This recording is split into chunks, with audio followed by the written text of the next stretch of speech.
Mapinduzi ya uchumi wa buluu. Rais Samia afungua ukurasa mpya Bahari Kuu. Dar es Salaam Kigamboni, tarehe 25 Aprili 2026 itabaki kwenye vitabu vya historia kama siku ambayo Tanzania iliamua rasmi kuchovya mguu kwenye utajiri wa vilindi vya Bahari Kuu. Katika hafla iliyopambwa na matumaini makubwa, Rais wa Jamhuri ya Muungano wa Tanzania Mheshimiwa Dr. Samia Suluhu Hassan amezindua meli ya kwanza ya uvuvi wa Bahari Kuu nchini.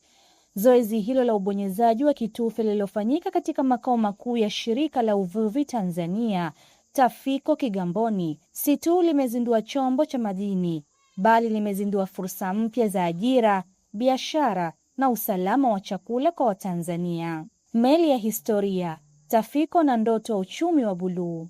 Kwa miongo kadhaa, rasilimali za Bahari Kuu zimekuwa zikivunwa na mataifa ya kigeni kutokana na nchi kukosa vitendea kazi vya kisasa.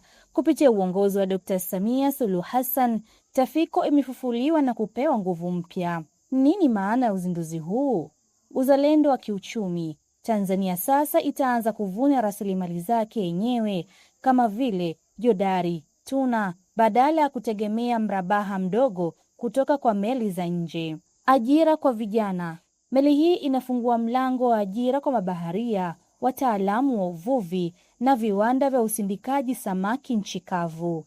Mapato ya kigeni. Bidhaa za uvuvi kutoka Bahari Kuu zina soko kubwa la kimataifa, jambo litakaloongeza mzunguko wa fedha za kigeni nchini. Hafla ya Kigamboni, ishara ya matendo. Tukio hili lililofanyika pembezoni mwa fukwe za Kigamboni limeonyesha utofauti wa uongozi wa awamu ya sita, Rais Dr. Samia Suluhu Hassan. Kwa utulivu wake wa kawaida lakini wenye maono makubwa, amesisitiza kuwa uchumi wa buluu si dhana ya kinadharia tu, bali ni uhalisia unaogusa maisha ya wananchi wa kawaida.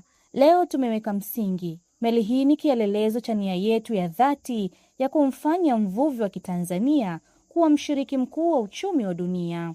Alfajiri mpya kwa Bahari ya Hindi. Uzinduzi huu wa tarehe 25 Aprili ni zawadi nzuri kwa Watanzania, ukija siku moja tu kabla ya maadhimisho miaka 62 ya muungano wa Tanganyika na Zanzibar. Ni ishara kuwa muungano wetu unazidi kuimarika kupitia miradi ya kimkakati inayounganisha rasilimali pande zote mbili za bahari. Chini ya uongozi wa Dr. Samia Suluhu Hassan, Tanzania sasa imetupa nanga tayari kwa safari ndefu ya mafanikio kwenye maji marefu. Kazi na utu na uchumi wa buluu unanawiri. Makala hii imeandikwa na Tanzania Media House Center na imesomwa nami Zahra Omari kupitia Tanza TV. Popote tunakufikia.